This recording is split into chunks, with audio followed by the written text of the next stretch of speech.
రాజిల్లే. అసలు ఆ తల్లిని ఆరాధన చెయ్యనటువంటి వారు లోకంలో ఎవ్వరూ ఉండరు. ఒక్కొక్కరు ఒక్కొక్క పేరుతో ఉపాసన చేస్తారు. ఒక్కొక్క రాష్ట్రంలో ఒక్కొక్క ప్రాంతంలో ఆవిడ ఒక దివ్యమైనటువంటి తేజస్సుతో ఆవిర్భవించింది.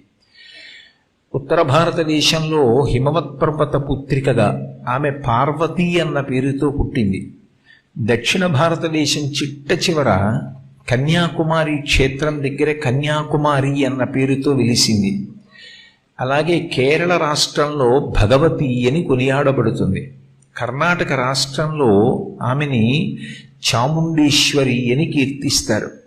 అదే తల్లి మళ్ళీ తమిళనాటకి వచ్చేటప్పటికి పాండ్యరాజ్యం దగ్గరికి వచ్చేటప్పటికి మీనాక్షి అని కీర్తింపబడింది.